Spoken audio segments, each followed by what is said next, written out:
That's our future vanishing from upon us. If you're Gen Z millennials, this should scare the shit out of you. And I've spent the entirety of my adult life renting.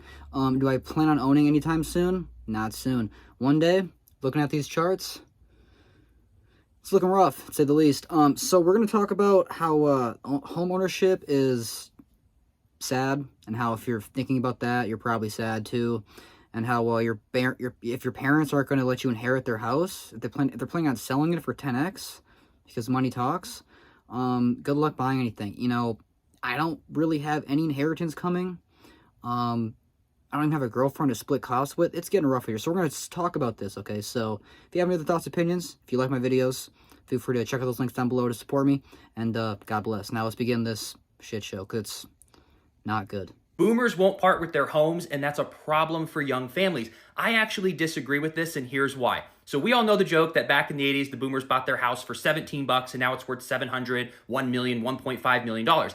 If they sell those homes, I don't think millennials and Gen Z and first-time homebuyers are in the market for an $800,000 to $1.2 million home. They're in the market for the $300,000 to $600,000 homes. So if boomers sell their $1 million home, take that amazing profit, where are they going to go when they downsize? The $300,000 to $600,000 range in cash. So we're going to have boomers downgrading, buying $300,000 to $600,000 homes in cash. We're already competing with hedge funds that are buying $300,000 to $600,000 homes in cash, turning them into rentals. That's where the supply is really weak for first-time home buyers. So if the boomers are happy in their homes, in their 4 or 5 bedrooms, they probably just have property tax and homeowners insurance at this point, maybe an HOA. So if it's affordable and boomers are happy, let's root for them to stay in their expensive homes a little longer, invite us over for the barbecues, but we need to fix this supply issue in the $300,000 to $600,000 range so first-time home buyers, millennials, and Gen Zers can have a shot at home ownership. Great news. We actually have a 50-year mortgage option now. Okay. And how much is that going to save me per month? Let me check. Wow, this is actually going to save you $275 per month. That's huge. All right. And how much more interest am I going to be paying over the course of the loan? Great question. I love where your head's at. Let me just do the math real quick. Roughly $475,000. Thought so. How old will I even be by the time I get done paying this off? Another great question. Let me just do the math because you'll probably have to refinance like 7 or 8 or 13 times. So you will be approximately 127 years old. Yeah, I'm just not sure that it's worth it. I get that, okay? But if it's any consolation, most of your loved ones are going to be dead by the time you're done paying this off anyway. So you won't even have anyone to enjoy a house with. Are you serious? No, that's not a consolation at all. I don't think you know what consolations are. Yeah, I see what you're saying. Well, here's another way of thinking about it. We're all probably going to be robots in 50 years anyway, so this is all pretty much moot. Actually, weirdly, that is a little bit of a consolation. Whether it's a 5% increase a year, whether it's a 50-year long mortgage rate loan or whatever the shit we're talking about nowadays, home ownership is vanishing. It seems like, at least for the West over here, the traditional lifestyle, settling down, creating a family, that's kind of out of the window. When you watch some of these sitcoms, there's these jokes now where it's like, for a Family Guy, like it's The Simpsons, how can one man afford a house that size on a one-person income with that many kids? It's damn near impossible. It literally is humorous how impossible it is nowadays. And so when you look back on that, and a lot of those TV shows used to say like, oh, I'm working overtime, working 60 hours a week. You now have to work 60, 80, hey, damn near 100 hours a week just to maintain that simple, couple bedroom, couple bathroom house that is kind of going to shit. You can't really keep up with the maintenance because there's no money to do that either. And when you own your shit, there's still property taxes always changing. There's other things changing. Hey, something might have to be fixed. The washer dryer might go out. There's no landlord. It's not covering your rent. So there are some pros to renting, but at the same time, when you're stuck renting, you're completely out of control of the price you're paying. So when the next lease comes up to sign yearly, most cities, places have like a limit where you can only raise like a 5% increase, but some places 5% keeps going up. That might be a pretty big increase eventually, that with people's pay raises not really matching alongside it, leaves them in a pretty shitty, weird predicament. So feel free to let me know your guys' thoughts, opinions down below. If you guys own your home, if you guys have been renting for the majority of your life, what age you are, what generation you're from, and how you look at home ownership right now in the current day. Because for a lot of the younger generation, I'm 25, it seems like it's out of reach for the majority of us.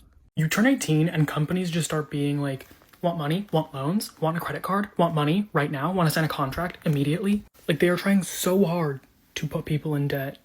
It's like actually crazy. And the way that people like taking on crazy amounts of debt for anything that isn't like school or work or absolute needs is like crazy.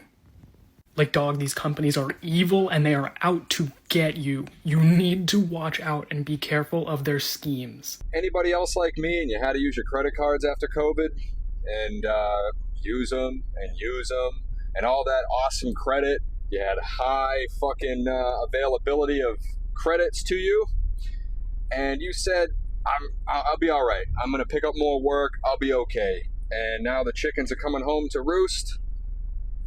Yeah, before you get in the comments and say, oh, you gotta work more, you gotta get a better job, you gotta fucking shut the fuck up, okay? I have 2 jobs, I work 7 days a week, and I have something on the side. It's still not enough.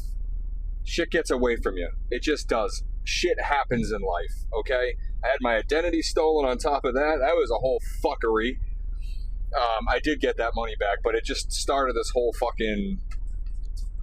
snowball of bullshit. And I know I'm not alone. I know, but you look around and you're like, I see stadiums full. I see concerts packed. I see fucking people out to eat everywhere. Places are crowded. I see fucking $120,000 brand new trucks driving by. Like, how? In the place I live, 45 minutes outside of Boston, I see some of these fucking houses. I'm like, dude, I drive by and I go, what do you fucking do in there? What do you do? How do you, what the fuck? How?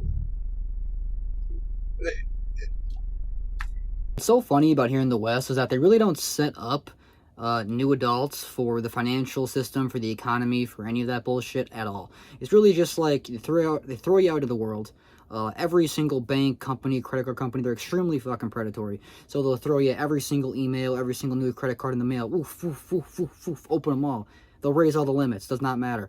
And then you find yourself sitting there with debt racking up, interest rates you can't pay off. It doesn't matter how many jobs you have because, you know, your boss is always trying to replace you, and now it's not just the foreign labor, it's AI. So it's a crazy world we're living in right now where it's like nothing's really secure, and the future's looking so bleak for the majority of us, there's really no future in sight. We're just living in the moment.